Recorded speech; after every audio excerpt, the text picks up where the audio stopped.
Hi, this is Debbie, and this is Light Up Your Worth. And I'm so excited today to introduce today's guest, Kerri Jokala. And Kerri is a Reiki Master. Yoo-hoo, I love Reiki. Fitness instructor, host of her own podcast, The Energy Within. So if you haven't heard that, go ahead and subscribe. It's really, really good. And she's the mom of two super adorable boys who I've met. And she is on a mission to help women feel confident being themselves. And couldn't we all use a little bit more confidence? Embrace their full essence and accept their soul purpose and start taking action on it. So, welcome, Kerri. Yeah, thanks for having me. I'm so excited to join you. Have you joined me, I should say.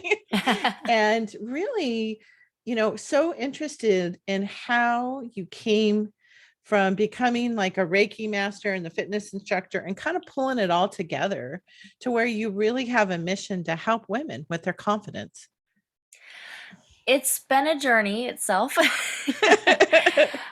I've been, I guess you could say, struggling for a long time to figure out what it is I'm supposed to do, how I'm really supposed to help people. Like even all the other like say side hustles and things that I had attempted in the past, I could never really solidify like what my why was or what made me different versus all the other people who were doing the same thing.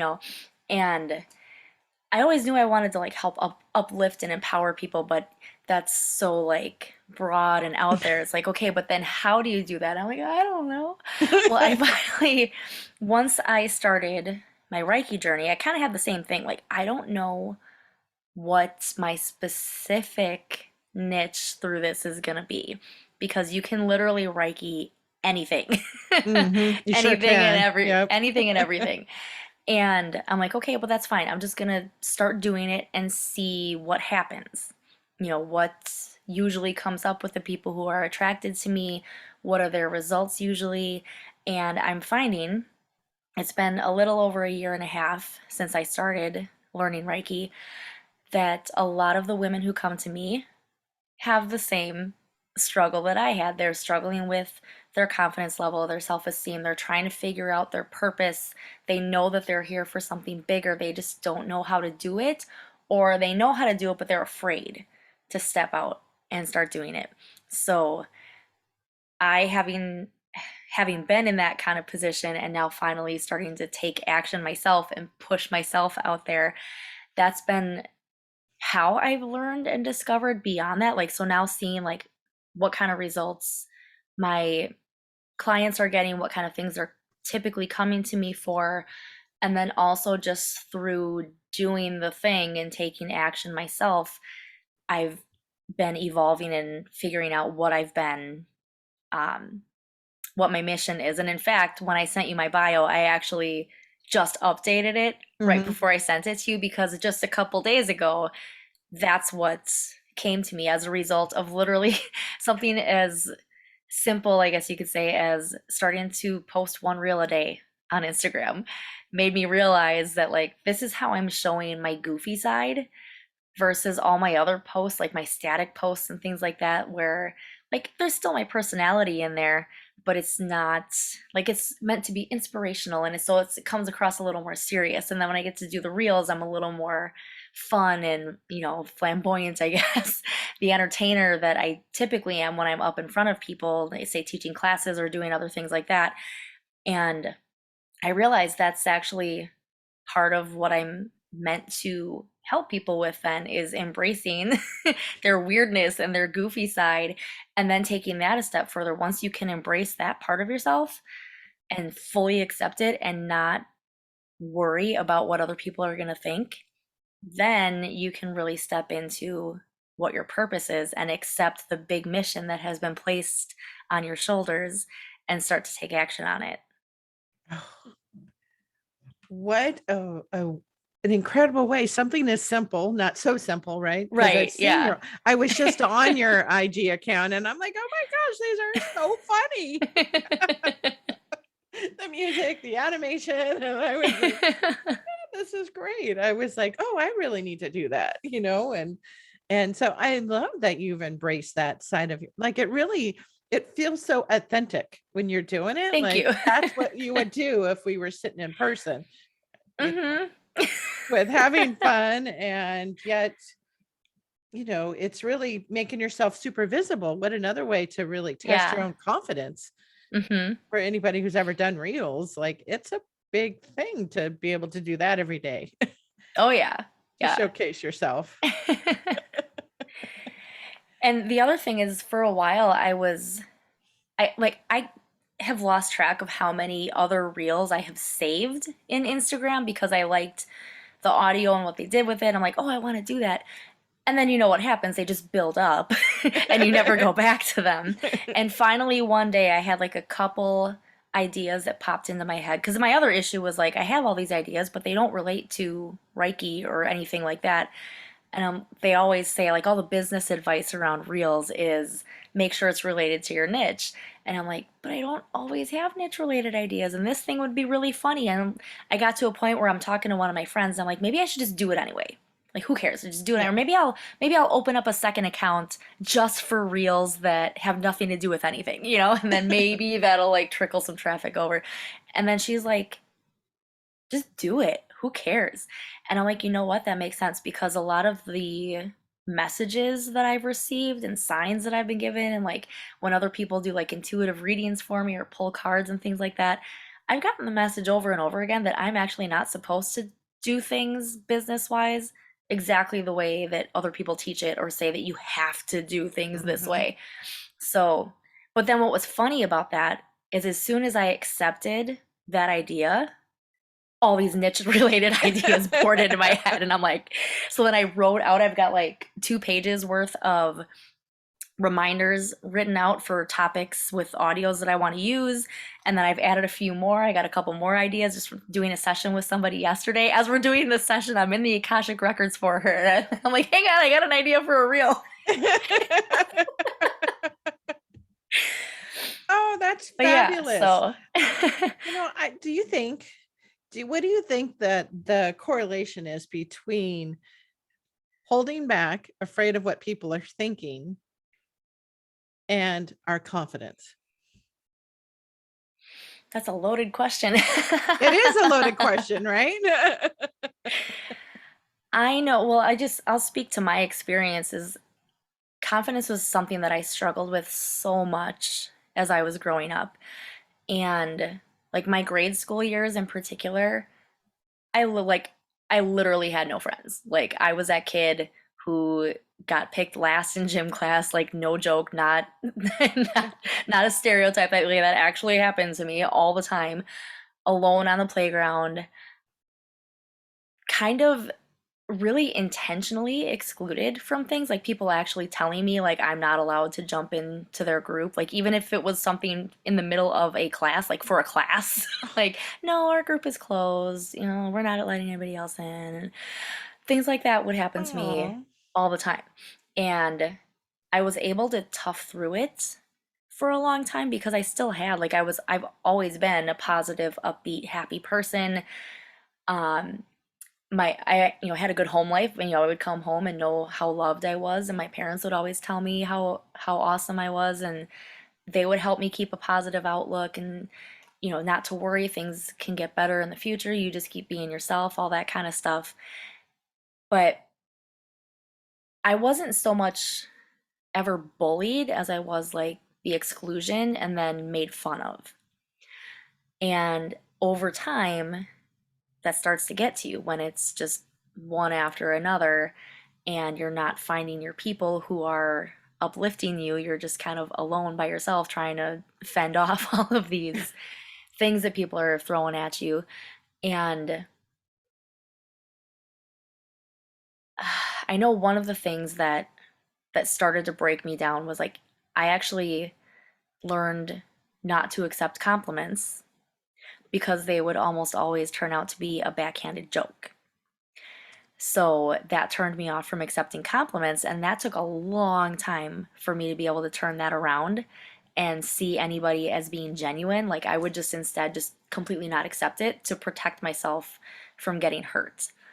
And that coupled with being made fun of made me worry all the time about what other people might think of me.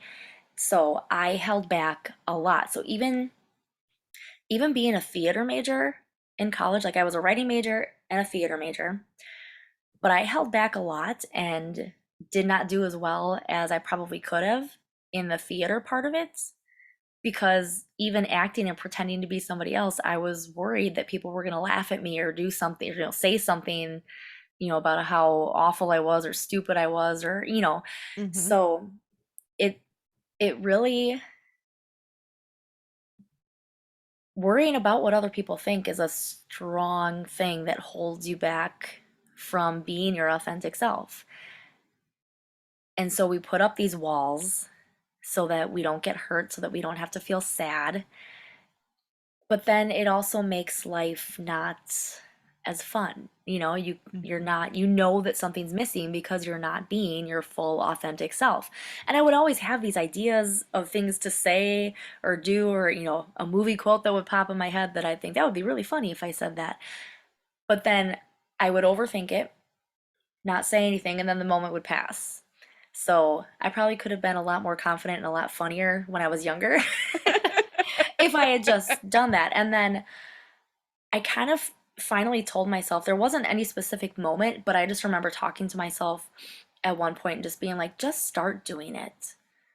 Like, just say or do whatever pops into your head within reason, of course, but like, just if something pops into your head that you think is funny, just say it, and who cares?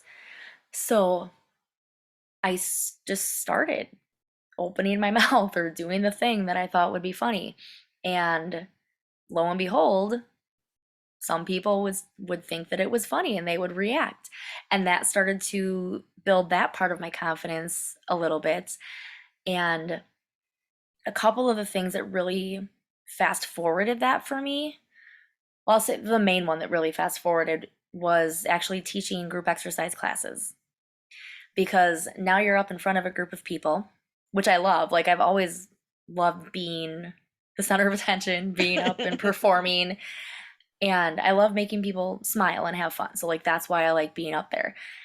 And I love the workout that I first got certified in. So I was just passionate about sharing that.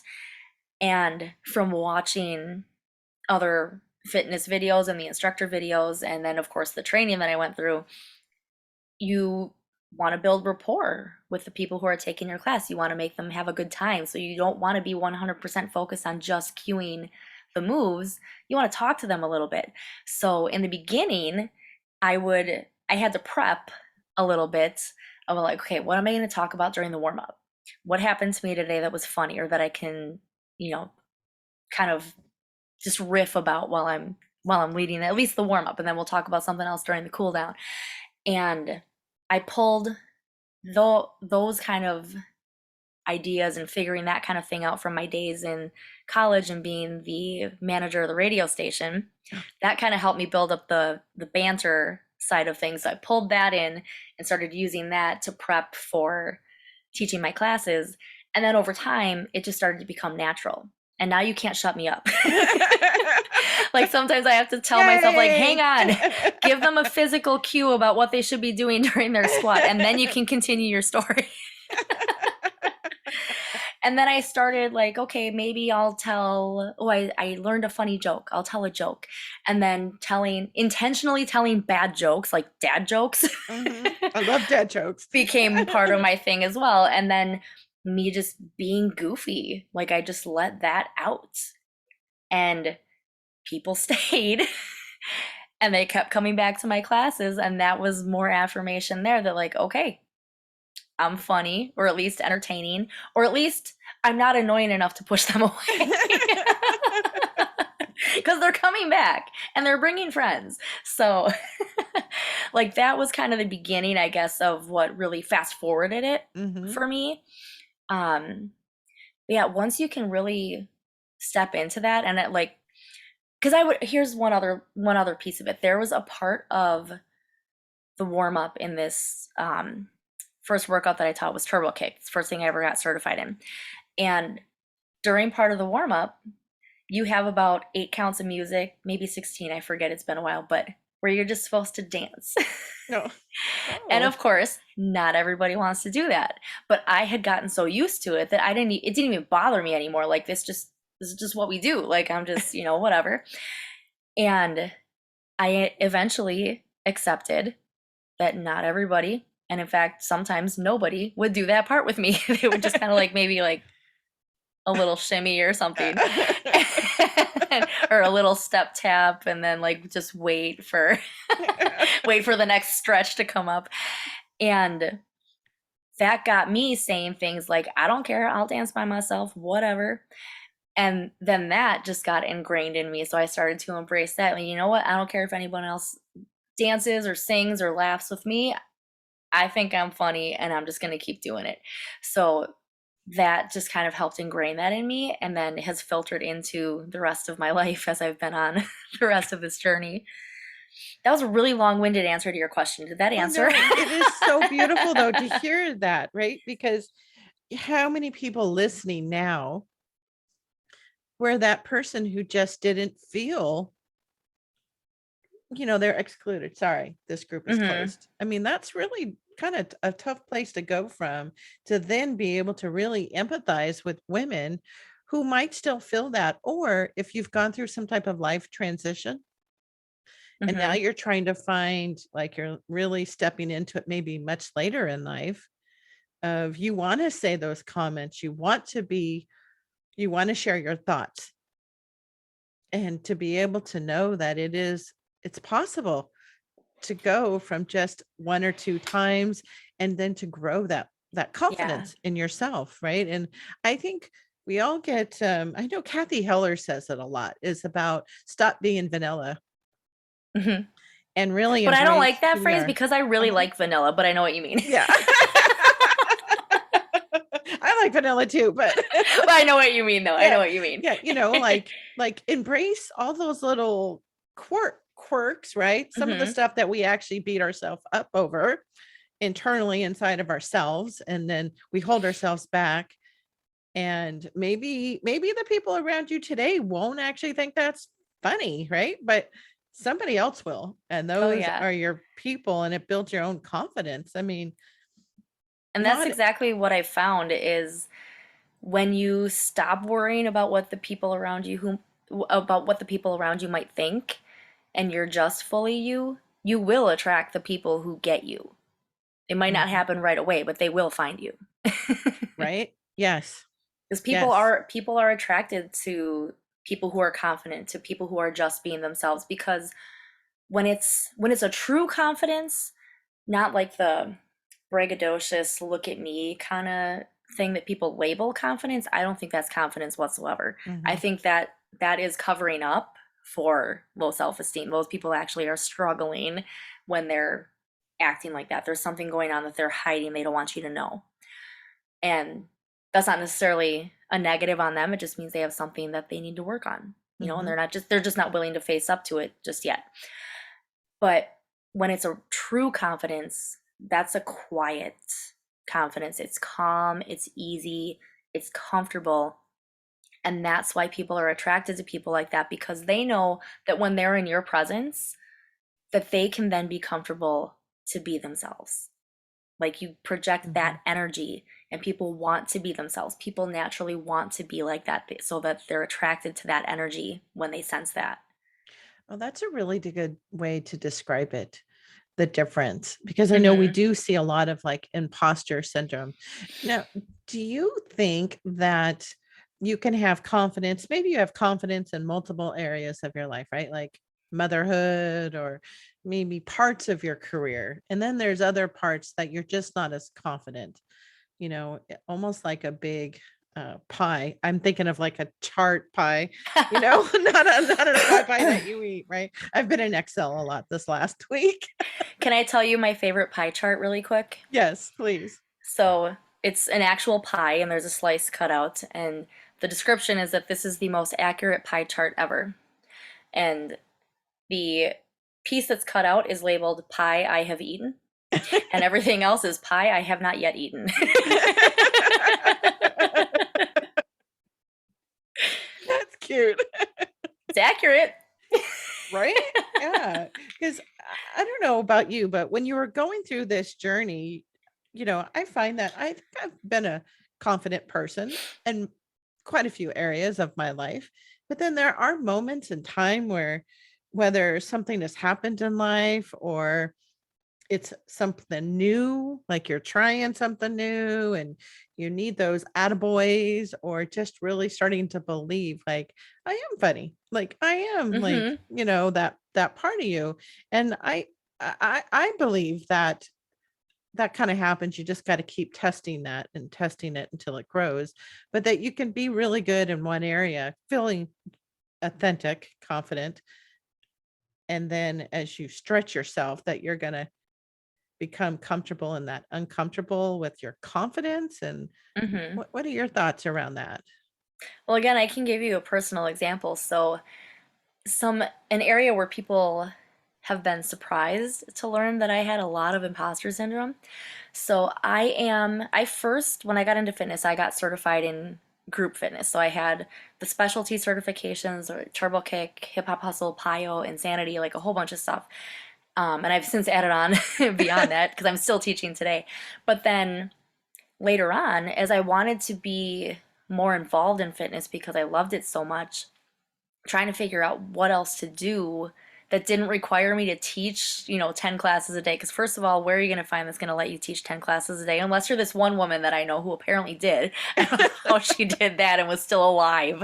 But, but to find a way to be in it without having to teach multiple classes that involve you having to move your body, because that's too much movement, too much exercise. That's going to drain you, kill you eventually. And I'm like, okay, well, maybe personal training is the next step, getting one-on-one with people or small groups or things like that.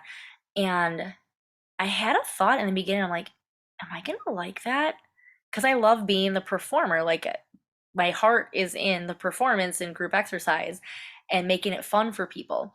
And like, am I going to find that boring? Am I even going to be good at that? And because at the time, I was really only teaching pre-choreographed classes. So all I had to do was learn the choreography and then go teach it. I wasn't yet designing my own classes. And I decided to take the leap, and I was really excited about it. I got hired as a personal trainer in one gym, and then eventually was able to work at what I call my home gym, where I was teaching all of my classes. And I did like it. I loved my clients. It was always fun working with my clients.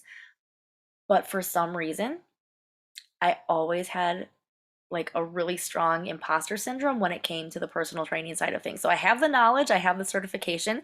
I have transferred that knowledge into designing my own group exercise classes, like taking what I've learned from that to make really effective and fun, um, freestyle classes, I would call it. But for some reason, even though I could obviously do it, I had clients, they liked me, they liked the workouts, there was always good feedback. Internally, I was always like, people are going to find out that I don't really know what I'm doing. Because, like, I told you what I went to school for, writing and theater. Yeah. I'm also a musician, like, so I jumped into being in a band, which is actually how I met my husband, side story. Um, and was doing that for a while, all these other different side hustles, and then all of a sudden, sorry, I'm losing my train of thought. Where was I headed with that? The personal training. Yeah. Mhm. So I go back to, you know, what I went to school for. And when they made our bios at the gym, it was, your little blurb about yourself and what you like to focus on and help people with and all that. And then what your degree is in. Everybody else, exercise science, biology, sports medicine, or whatever, like all of this science, exercise related stuff. And while, yeah, I went through a certification, I studied, I tested, I passed. I've been teaching fitness for years at this point, even prior to getting the personal trainer certification. I was like writing in theater. and, and I know that nobody around me cared. We were a big family. Everybody was super supportive. But yet, for some reason, just inside my own head, I was like, they're going to find out that I'm a fraud. They're going to find out I don't know what I'm really doing because I don't remember every single muscle, every single bone, all the tendons that are connected. Like, I can tell you how to do a squat and I can tell you the proper form and how to do it effectively, and I can describe it for you and show you and move you, and I know what's working in connection with that. But like all these other people who, like, they can get down to the nitty gritty and like, we're moving this muscle and this is the thing attached to that and it's going to affect this, and I'm like, yeah, I can give you a fun workout and tell you some stories while you're And maybe that's what we want. But yeah, so I always, for whatever reason, just I had that little bit of a block back there. But I think part of it was that my heart is in group exercise. It's in the performance, the one to many versus the one to one when it comes to that type of thing. Mm-hmm. Um, and yeah, beyond that, like the imposter syndrome can show up. I'm aware that it can show up even for people who are like at the highest level of whatever it is that they do. You know, if Mm-hmm. it's got some kind of deep rooted fears, some blocks that are going on, and they're just things that we have to work through personally and figure out why they're there, because it probably stems from something that happened in the past, or maybe a past life, I don't know. But yeah, it's a hard thing to deal with, but it's very real, and I don't think Mm-hmm. anybody's immune to it, even if you're 100% confident in 97% of the other areas of your life. Yeah. It can still show up in that other 3% and it can hold you back. Yeah. I think it's important for people to remember that too, right? Like those moments are why we surround ourselves with like-minded people, and why when you genuinely see something that somebody's doing really well, we should share it. Mhm. You know, Yeah. don't hold it back. I think as women, us lifting each other up it's just so important as a Yeah. culture, versus, picking on something that it really doesn't matter, Right. in the Yeah. big scheme of things. So I'm curious then to find out how you went from being such a badass, fitness instructor into interweaving like Reiki. That is just really, how did Reiki find its way to you? And opening up your Caustic records, which is another step afterwards, and Mhm. and how did that all kind of unfold for you? So, I've always kind of been interested in like the spiritual side of things, and like the first reason that I ever went hunting for any essential oils was for spiritual reasons, like to take a bath with like put this in and that in and all that kind of stuff, which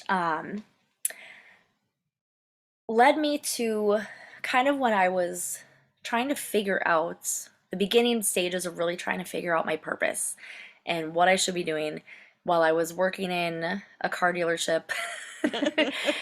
Obviously not something that lights me up or meant to be a final stop for me. I'm made for more.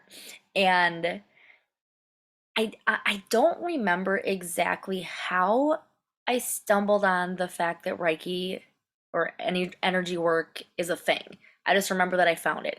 I know it came around the time that I discovered that people are actually called happiness coaches. Like there's happiness coaches out there. I'm like, I'm a happy person. I can teach people to be happy. And I just started looking up books and looking up all these other things to research. And somehow around that time, I came across like energy healing and aura healing. And I tried to look into finding a teacher. This was about 2009. And I discovered that I knew a couple people locally that taught Reiki. And one of them, I'm sure he's a great guy now. I don't remember anything directly with him in grade school, but he's from my grade school days. So Oh, in my mind, he is associated with that time of my life when I was afraid people were going to make fun of me because they were making fun of me. So I reached out to him just to ask, but then I just wasn't sure. It didn't feel quite aligned to go learn Reiki from him, so I didn't go with him. I found out that a woman who, when I took dance classes, she was part of the group that I was in, and then also a teacher there. She taught Reiki, and I reached out to her. and she wasn't teaching Reiki at the time. So, so even though the internet was clearly a thing in 2009, I did not think of it as something to use for a lot of research in that way, like to find a teacher for something or to find a course or things like that. I would use the internet to find books to go read about what I wanted to learn about, maybe an article here or there, but it wasn't like the go-to source for things like that yet. Mm-hmm. And I do remember that I posted a status on Facebook saying that I was interested in learning about energy healing, aura healing, and it was sometime in 2009, August actually, 2009. And the reason I remember that is because in 2020, so that was how long I let that go before I did anything about it. Like it would occasionally pop into my head like, oh, that would have been really cool to do. Maybe I'll look into it, and then I wouldn't do anything about it. And 2020, I'm scrolling through Facebook on my phone, and they always say that when the student is ready, the teacher will appear. Sure. Yep. My teacher literally appeared to me in my Facebook feed. It was inside of a Facebook group that I'm in for women entrepreneurs, and they were doing like this Women Something Wednesday, and all these different women who were paid members of the group would come in, and they each had like a half-hour slot to either, some of them were doing, they're intuitives and they're doing card pulls, others were like giving business training, whatever it is that they did, they would hop on and do. And the one that I caught was the woman who ended up becoming my Reiki teacher. And she was doing card pulls. And I just felt like this instant connection with her. Like I was really drawn to her, really liked her energy. And I was too late to get a card pull because it was only for a half hour, and there were so many people in this group. So many people had already jumped in and gotten in the line for a card.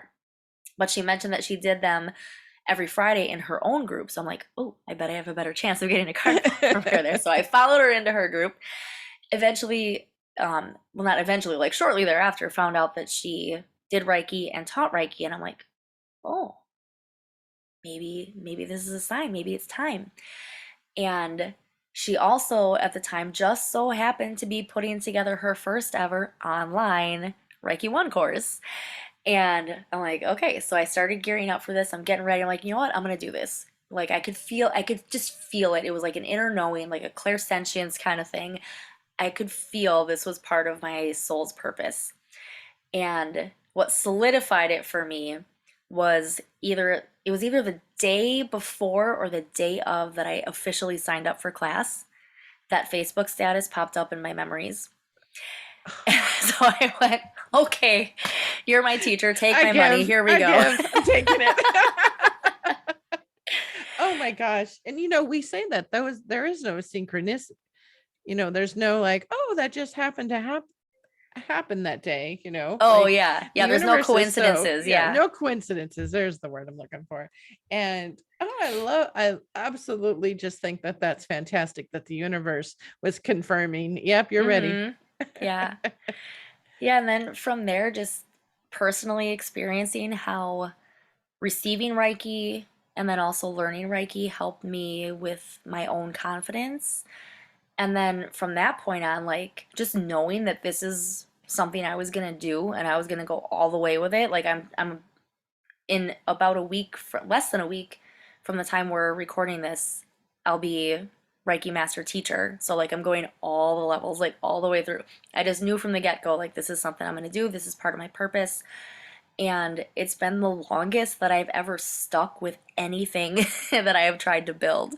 So it just feels so aligned and so good, and I know that I'm helping people. I'm getting that feedback, and it's so much fun. Oh, isn't it? I absolutely love I've been a Reiki master since 2007, wait, 5. I know I found Reiki 2 weeks after 9/11. So it's been like 20 years since I found Reiki, but Oh wow. I waited. It took me a couple of years because I had a lot of integration. And if I just really needed to continually upgrade what was happening inside and let it settle in and then step forward and move on to the next level. And I love that. It really like brings out the more you talk about it, like your whole vibe just raises as you're talking about the Reiki and helping others. And so I just Hmm. want to reflect that back to you because Thank you. it's part of when you're working with people, you must see that too. When they're onto something that really lights them up, it Hmm. really shows in our energy of what comes around us. Yeah. So yours just really started to glow, inside, Thanks. through the inside, and then it just kind of shows up in your uh I wouldn't say your aura because I never studied auras, but the vibes. I can energetically feel all your vibes. So good Thank you. job. Good Thank you. job. Could be that And or the fact that I'm really pale. huh? That could be. Well, you're talking to me. I'm super pale. I've had people remark that they have to keep their sunglasses on around me, especially during the summer because I still stay so fair. Uh-huh. And that it's like it reflects off, I guess, the glow of Have you ever watched Frasier? yes. Do you remember his wife? Not Maris was Niles' wife. Lilith. She was like super Oh pale. yes, Like, yes, yeah. yes. I always think of this moment in one of the episodes when she and this other actor, I don't know his name, and I never really watched Star Trek, but I know that he's the guy who played Data on Star Trek. Oh, okay. I know who that is. Yeah, Yeah. Uh-huh. they were sitting next to each other on a plane, and they're both really pale. And a flight attendant comes up and says, "Oh my goodness, you two look really sick. Are you okay? Would you like me to get you anything?" And Lilith goes, "Not unless you have any extra melanin lying around." Right. So at first you're just the fair person. Like I can't help it, and I'm not gonna go tanning. I don't care. I embrace it. I embrace my weirdness. I embrace my paleness. I don't care. Yeah. Yeah. Oh my gosh, I used to hang around when I was young, and everybody would tan around me. And then, oh, I'm gonna get tan too. I thought that was part of being accepted, like I have to Oh be yeah. tan, right? And Hmm. I would fry if I sat out with them. And it's yeah, I at some point I just have to think, well, I just have better skin because I'm not out doing that, right? I don't know.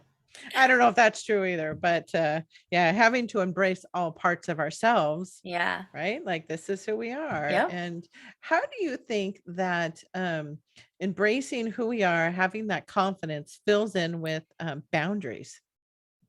Mm. That's another Well, loaded question, right? yeah. Like or Well, maybe start with what do you think boundaries are? What is boundaries in your life? What would that look like? Like when you're working with your folks, with your mhm. ladies, what is boundaries? Let's start easier, man. So I would say a boundary is something you put in place to ensure your own happiness, basically. Mhm. Because when you're letting people overstep your boundaries and push your boundaries and make you feel guilty or make you feel like you have to do things that you really, truly don't want to do, that you can get away with not doing. Obviously, there are some things we have to do that we don't want to do, but in the bigger life sense of something that we don't really have to do, being pushed into that or made to feel like we have to do that. When we give into that, like that just makes for again that feeling of being stuck, of not feeling like you're being fully yourself, that you're not able to live your purpose because we're giving so much of ourselves to other people, you know? And there's a lot of guilt that comes along with feeling like we have to serve other people before ourselves and say yes so that we don't make people mad. And boundaries are a hard thing to not only set up but especially to maintain.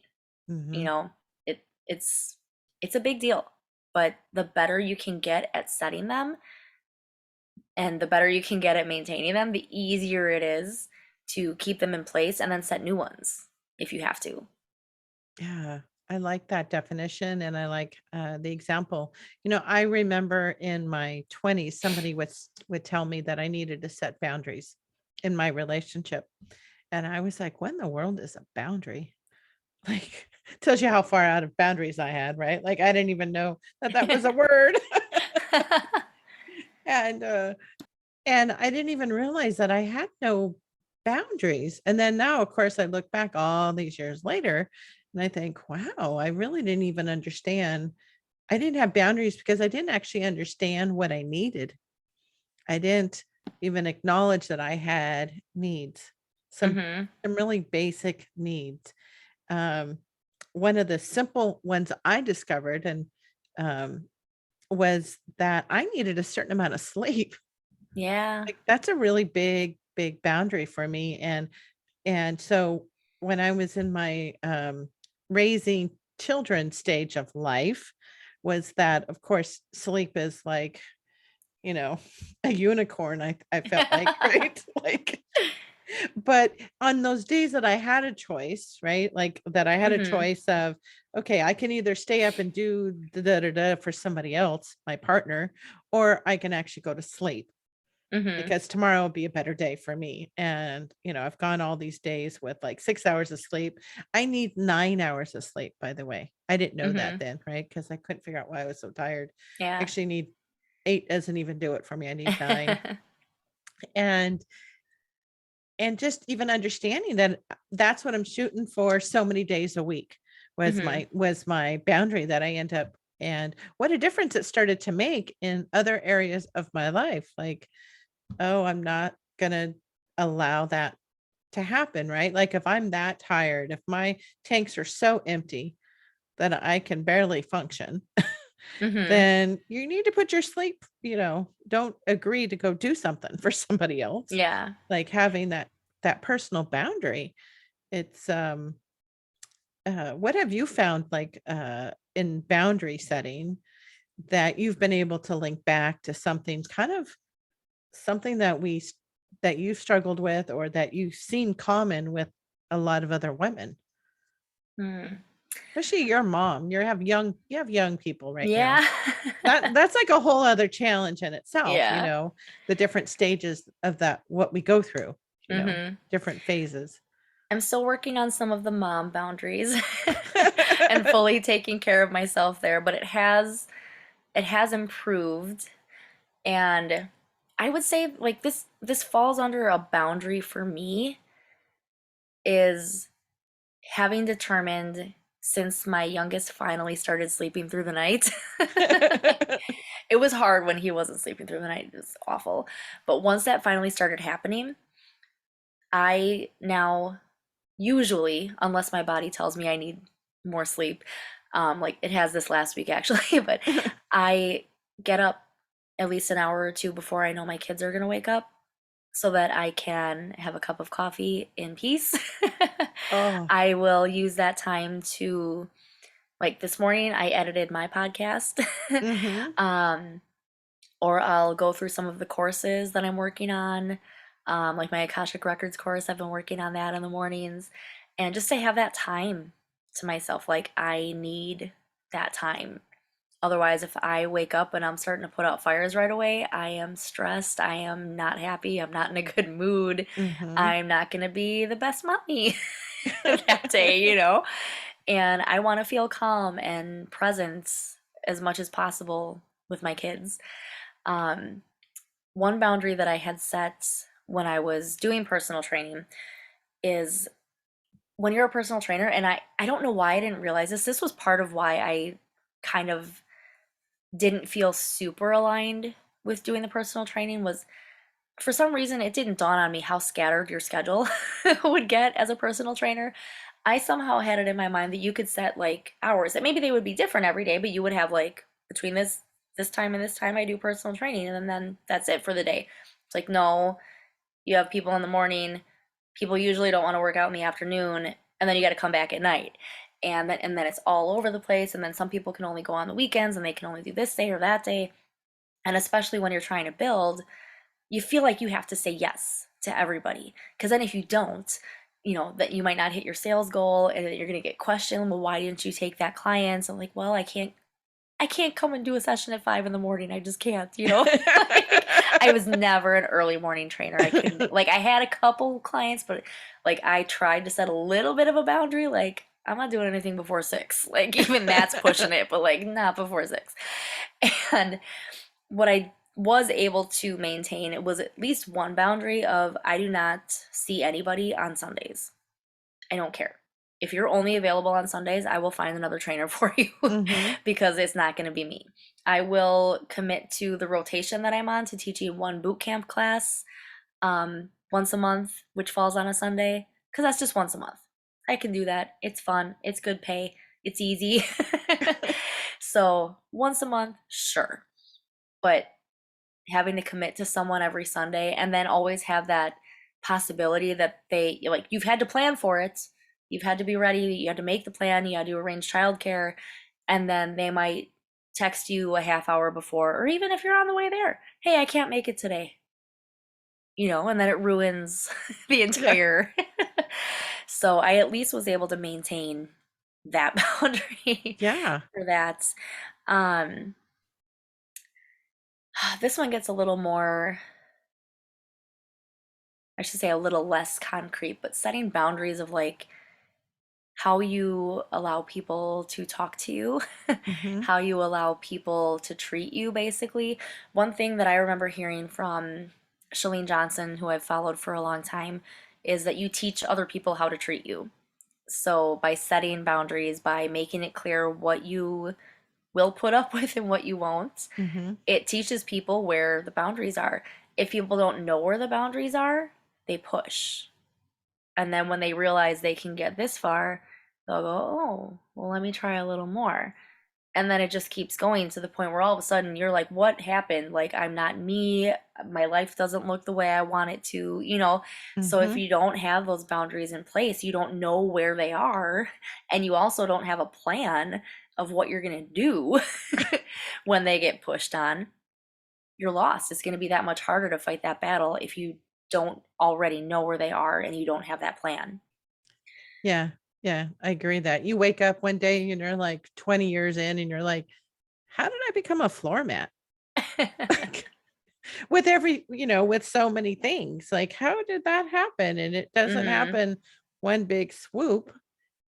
It's that push, push, push, push, which you just highlighted about. Oh, I think Hmm. that's why it's so important to hold our boundaries and Hmm. understand why we have them.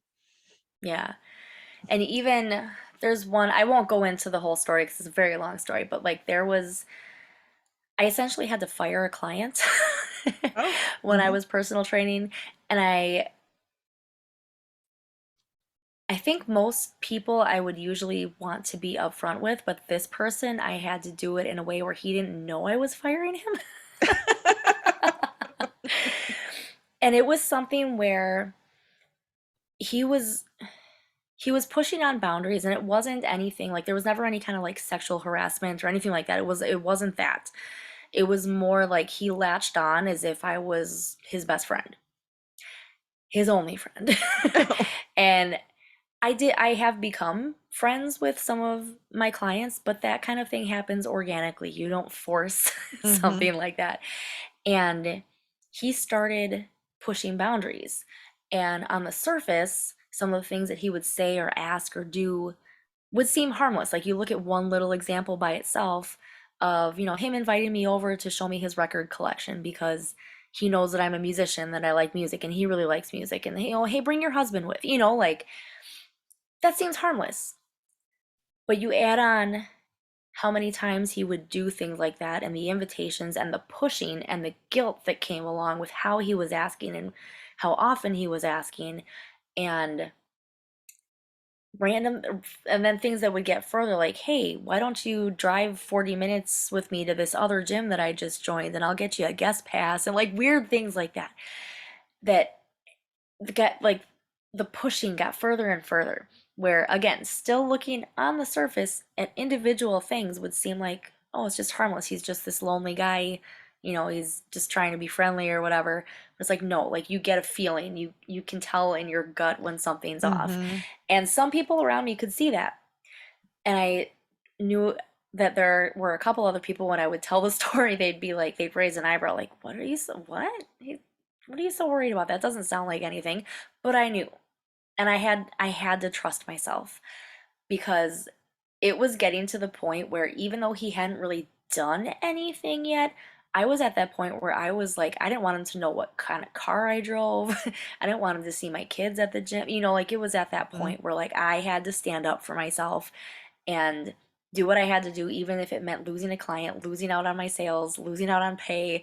Like, I'm sorry, my sanity, my safety, my energy is worth more to me than that. Like, I'm not that desperate for a client Mm-hmm. that I'm gonna put up.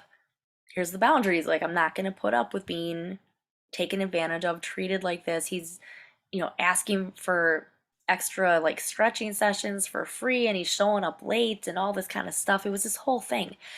And I found a way where like his sessions were going to end and I was conveniently, it didn't plan it this way, it just worked out. I was going to be going out on maternity leave very shortly thereafter. And it wasn't a lie. It was truthful. My schedule was going to be different. I was going to be more part-time than full-time when I did come back. And based on the times that he was available, I wasn't going to be available for him. So, like, I will happily introduce you to another trainer who would be able to fill you in. And then the pushing got more.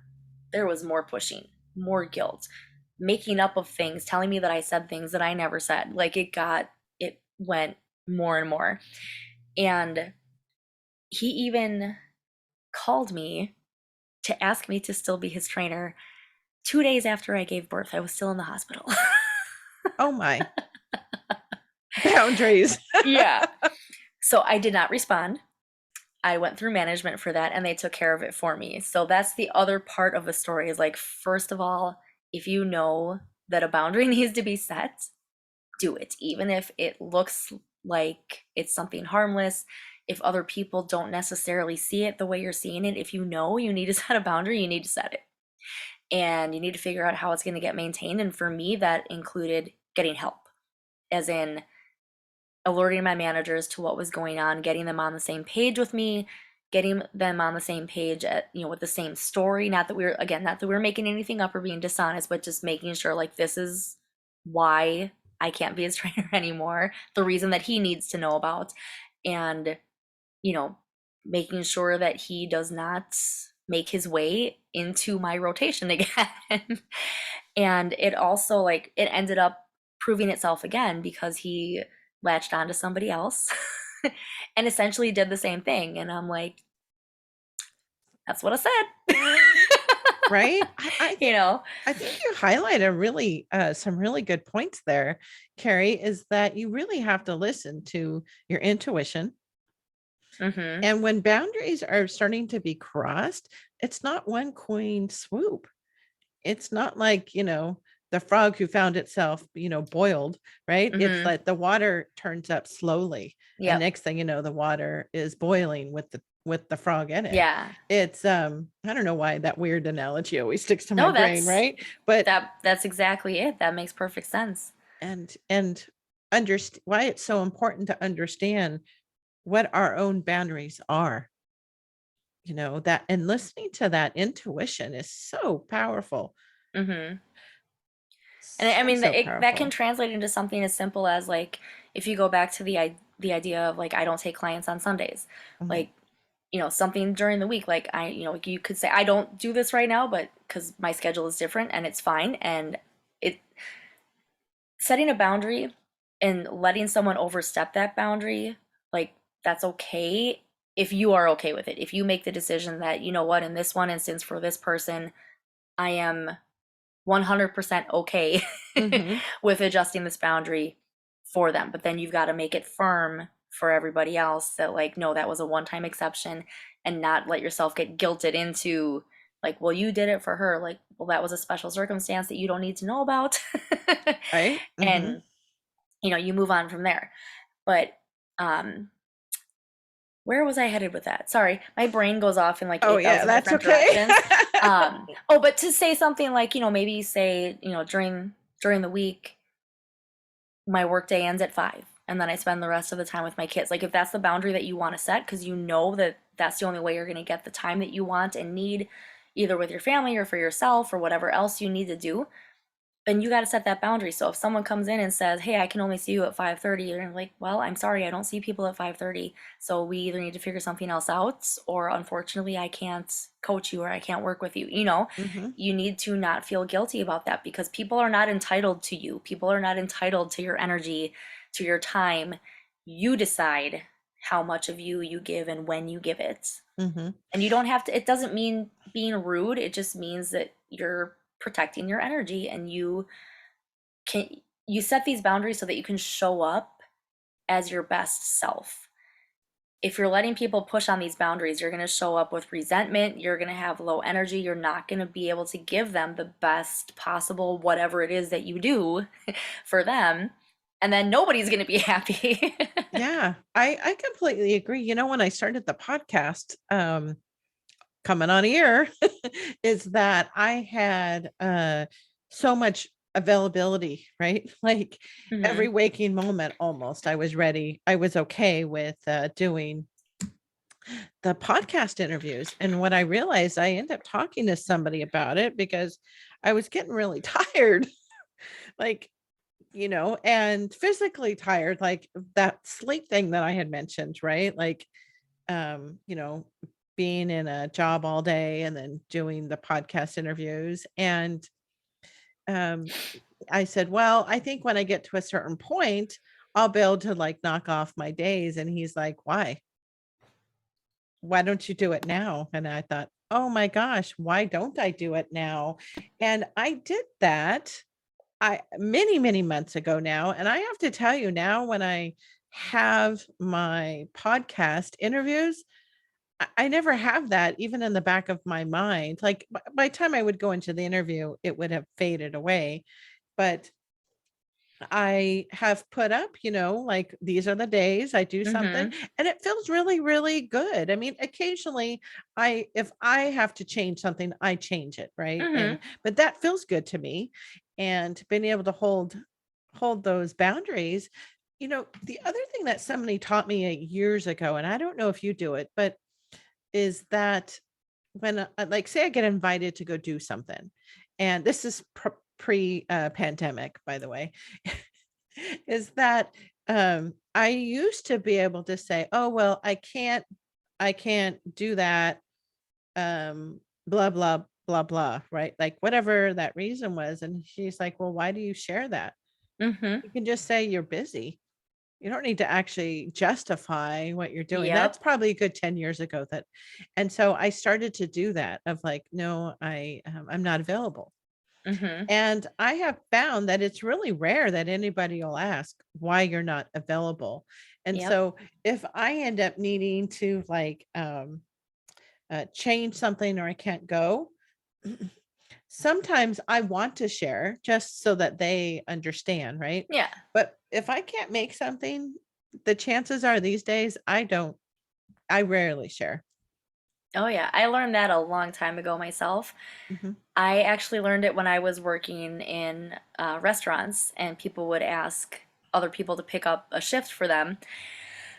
Excuse me. And there would be some days where technically I could pick up the shift. Like I had the time, but maybe I had already decided that that was, I didn't call it like a self-care night or something, but maybe I was going to go do something for myself. Maybe I was just going to curl up on the couch and read a book because I never get to do that. Mhm. And that never seemed like a valid reason to me to give. So, because that would be the same thing. Oh, I can't because blah blah blah blah blah. So I didn't want to have to say I can't because I'm going to sit on the couch and read a book, and while this person needs somebody to pick up their shift, and I would feel that pressure on my shoulders. So a lot of times I would say yes. And then I started to realize, just all on my own, like anytime I would, send out a text, "Hey, can anyone pick up this shift for me?" The responses that I would get back that were no's were just, "No, I'm sorry, I can't." No explanation, no reason, no Mhm. nothing. And I'm like, you know what? Maybe I should stop giving a reason.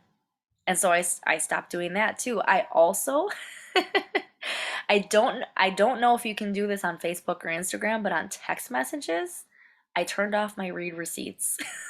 Ah, nice. So I know Yeah. that's kind of Mhm. sneaky, but it helps. Yep. Like, if you do feel like you need to have a reason and you either need to come up with one or you Yeah. need to just find a way to say it where it's made clear that you're not going to be adjusting your plans. You have that moment because they don't know. It's not going to say read at this time, it's going to say delivered at this time. Mhm. So you can even use the excuse of, oh, good, it already happened. Oh, sorry, I just saw this, you know? Yeah. Well, And not that I encourage mhm. people to lie or anything, but like if it's hard for you to set boundaries, that could be a helpful starting point until you gather up the courage and the confidence to just say no, you know. Yeah. Or something else Mhm. that I was taught a long time ago is if someone asks you directly, like face to face, and you want to say no, but you're not sure how, or maybe you would, but you kind of, you're just not sure, is to say something like, "Thank you so much for thinking of me. Let me check my schedule and get back to you." And that gives you some time. Yeah. Yeah. I use that quite a bit actually. Let me Mhm. check because sometimes I don't know actually. I may or may not be busy or I don't know how I feel about it. Mhm. I simply may not know, like, is that something I really wanna do or not Yeah. do? And allows that space, right? I think we're Mhm. all forgiving with that, and, you know, I actually really like when most of my friends have strong boundaries, and Mhm. so if they don't wanna go do something, they just say, "No, I'm busy." Okay. Mhm. I don't take it personally either, right? Because Right. then when I'm exchanging with them, they're also really like, "Okay." We And don't that's take the it other personal. thing. Mhm. Yeah, exactly that. That's the other thing is that we take a lot of things personally.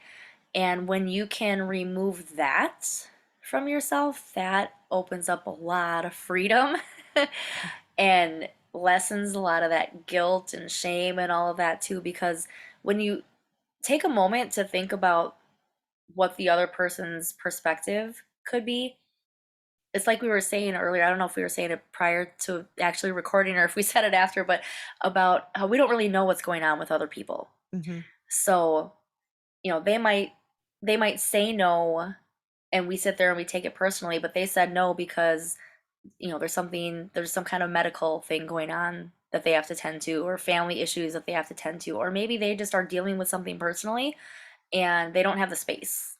They're not ready to go out and do whatever, or they need this time to themselves, and that's why they can't pick up the shift because they need that time for their mental health or something. So we don't know what's going on with other people, and it's not always our place to ask or assume.